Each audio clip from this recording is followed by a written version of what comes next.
हाँ, तो welcome to our PCBM career institute बच्चों। अब हम लोग एपी के बारे में समझना चाह रहे हैं कि यहाँ पर कि एपी होता क्या है। जैसे अरिथमेटिक मीन के बारे में बात करूँ मैं आपसे, तो जैसे एक सीक्वेंस में आपके सामने बना के रखता हूँ, आपको समझ में आएगा कि क्या चीज़ है। जैसे मैंने बना दिया odd number 1 3 2 5 7 9 and so on. ऐसे एक और सीक्वेंस में बना के रख देता हूँ। जैसे मान लो यहाँ से स्टार्ट करता हूँ मैं 3 से, 3, ठीक है ना। 3 के बाद सीधे 6, ठीक है ना, फिर उसके बाद 9, देन उसके बाद 12। ये भी एक सीक्वेंस बना दी मैंने, ठीक है। फिर नेक्स्ट एक और सीक्वेंस में बना लेता हूँ यहाँ पर आपके हिसाब से 7 10, ठीक है ना, 10 नहीं 11 ले लो, कोई दिक्कत नहीं है, ठीक है। 15 और उसके बाद अगला देखोगे तो 19, ऐसे। तो इन सभी सीक्वेंस को अगर मैं यहाँ पर ऑब्जर्व करूँ, इन सारी सीक्वेंस को, तो इनमें कुछ ना कुछ कॉमन है। वो क्या कॉमन है, वो चीज़ देखो आप यहाँ पर कि आप अगर इसको इससे सब्ट्रैक्ट करते हो तो 2 का गैप आएगा, डिफरेंस। इसको इससे सब्ट्रैक्ट करते हो तो 2, फिर इसको इससे करोगे तो 2, इसको इससे सब्ट्रैक्ट करोगे तो 2। सिमिलरली इसको इससे सब्ट्रैक्ट करोगे तो 3, इसको इससे सब्ट्रैक्ट करोगे तो 3, इसको इससे सब्ट्रैक्ट करोगे तो 3, ऐसे ही चलता रहेगा। ऐसे इसमें इसको सब्ट्रैक्शन करोगे तो 4, इसको इससे सब्ट्रैक्शन करोगे तो 4, ऐसे ही चलता रहेगा, ठीक है ना। तो ऐसे हमारे पास यहाँ पर एक टर्म आ रही है कि मतलब अरिथमेटिक मीन जो होती है हमारी एपी जिसे हम बोलते हैं, उनमें एक चीज़ तो कॉमन रहती है, वो है कॉमन डिफरेंस, ठीक है। तो इसलिए हम हमेशा एक चीज़ डिफाइन करेंगे कि there is a common difference.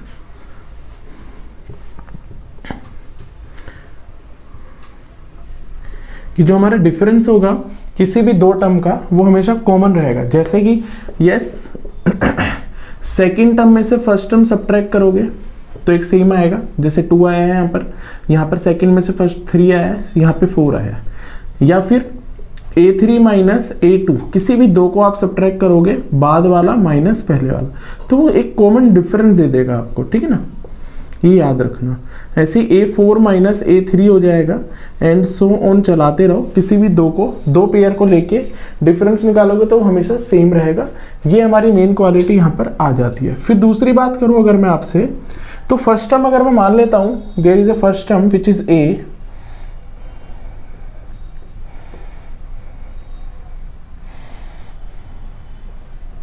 तो सेकेंड टर्म क्या होगी वो चीज को फील करते हैं। जैसे यहाँ पर देखो मेरे साथ, इसी को देख लो कि फर्स्ट टर्म इज 3, तो नेक्स्ट टर्म क्या हुई थी, 3 में 3 ऐड कर दिया था मैंने, 6।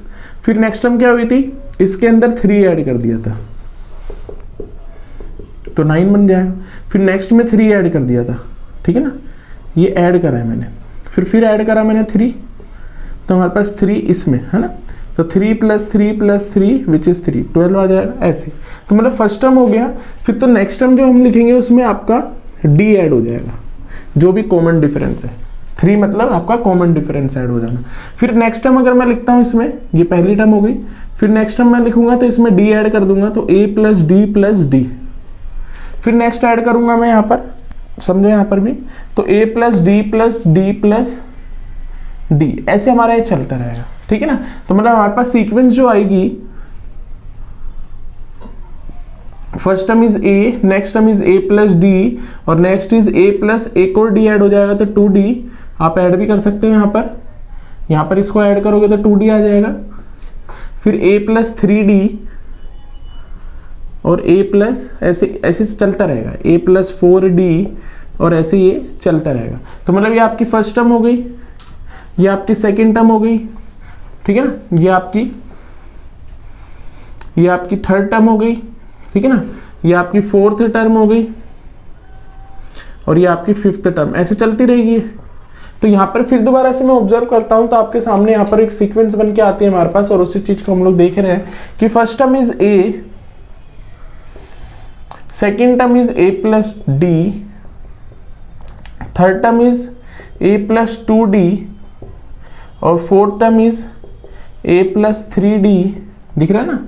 तो मतलब आपको यहाँ पर इसको ऑब्जर्व करते हो हम, तो यहाँ पर 1D है, यहाँ 3 है तो यहाँ 2D है, यहाँ 4 है तो यहाँ 3D है। तो मतलब अगर आपके पास 10 लिखा होता तो ये A + 9D हो जाएगा, एक कम।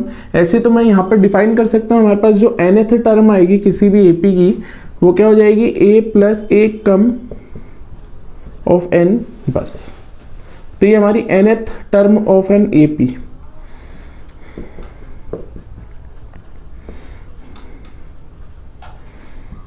किसी भी एपी की nth टर्म का हमारे पास यहाँ पे फॉर्मूला निकल के आ जाता है, ठीक है। तो ये हमारे पास सामने आ जाती है सीरीज, ठीक है। तो ये एक स्पेशल टाइप की सीरीज है जो हम लोगों ने यहाँ पर डिफाइन करी है। यहाँ पे एक टर्म और डिफाइन करना चाहूंगा मैं, विच इज अरिथमेटिक मीन। उसको भी हम मेमोराइज कर लेंगे, वो भी काम आएगा हमारे। तो अरिथमेटिक मीन ये कुछ और नहीं है, एक टाइप का एवरेज ही है जिसको हम एम से नाम देंगे, एम। वो भी हमें याद रखना है, ठीक है ना। तो एम क्या होता है, मान लो आपके पास n नंबर्स है, ये जैसे 1 2 n टर्म्स है आपके पास, ऐसे n टर्म्स है। तो बस इसका am जो आप निकालोगे वो क्या हो जाएगा, sum of all the terms upon में नंबर ऑफ टर्म्स। जितने नंबर ऑफ टर्म्स है तो n नंबर ऑफ टर्म्स है, तो ये हमारे पास am आ जाएगा।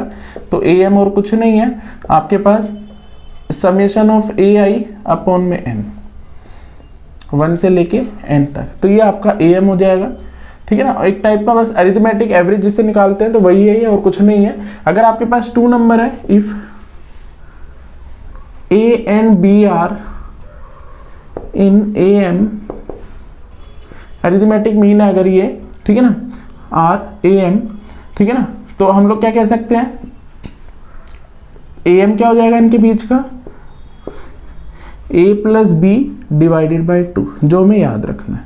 2 नंबर के बीच का am, बस कुछ नहीं, उन दोनों को ऐड कर दो, डिवाइडेड बाई जितने वो नंबर है वो। अगर 3 का होएगा, ए बी सी की अगर बात करूं, ए बी सी, तो इनका am क्या हो जाएगा ए बी सी का, a plus B plus C divided by 3। पर हमारे को ये काम आएगा इसलिए मैंने ये लिखा है। तो ये आप देख सकते हो सारा का सारा। फिर हम क्वेश्चंस करते हैं।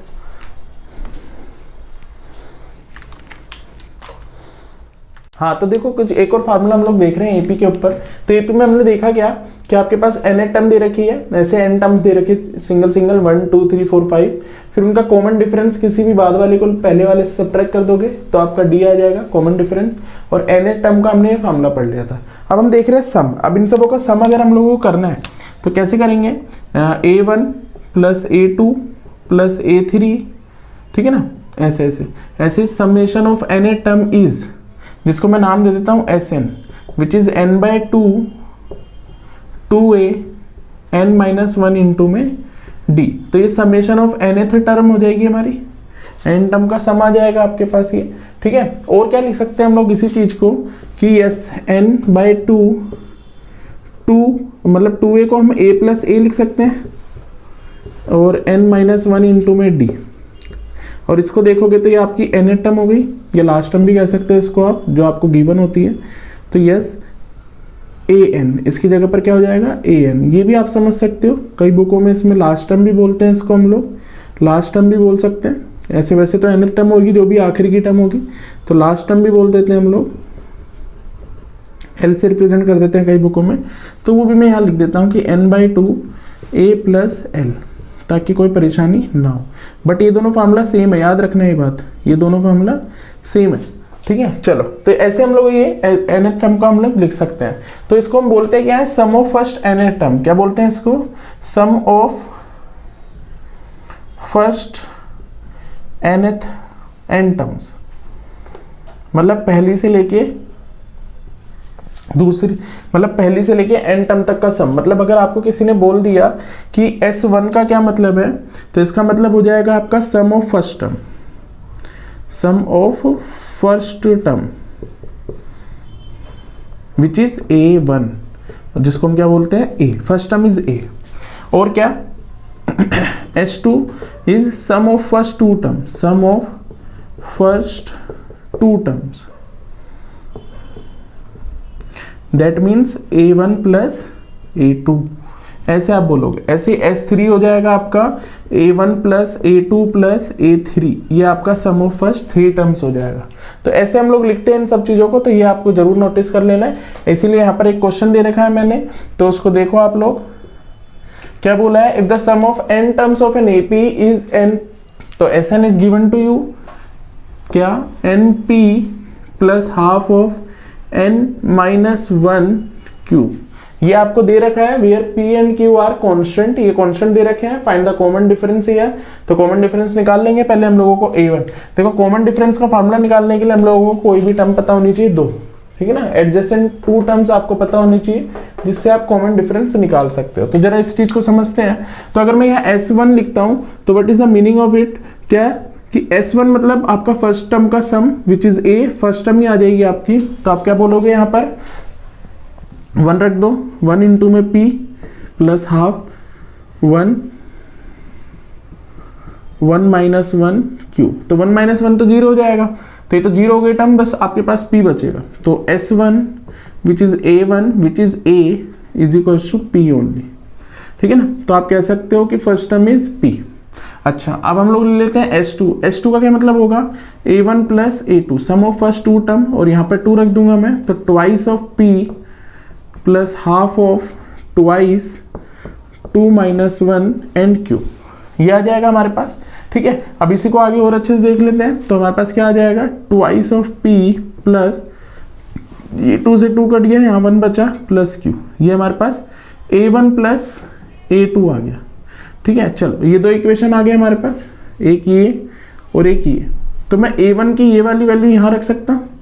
तो हमारे पास A1 है P plus A2 is equals to twice of Q। तो इसको उधर ले जाओ तो A2 is given to you is 2P plus Q minus P। तो P में 2P में से P गया तो P बचेगा, तो A2 is P plus Q is there, ठीक है ना। चलो तो P प्लस Q आ गया। अब हम लोग कॉमन डिफरेंस निकालते हैं। तो कॉमन डिफरेंस का क्या फॉर्मूला होता है, कोई भी एडजेसेंट साइड, तो A2 गिवन A1 गिवन, तो A2 is P plus Q, A2 is P plus Q और A1 इज P। तो P से P इज कैंसल हेयर, तो आंसर इज Q। तो हमारे पास कॉमन डिफरेंस आ गया Q। तो अगर आपको सीक्वेंस भी लिखनी हो, मान लो सीक्वेंस भी पूछ ले, तो first term is P, next is P plus Q, next is P plus 2Q, P plus 3Q, ऐसे चलता रहेगा भाई, कॉमन डिफरेंस ही तो ऐड होता रहता है उसमें। तो ऐसे ये सीक्वेंस भी आ जाएगी आपके पास, तो ये आप चेक कर सकते हो।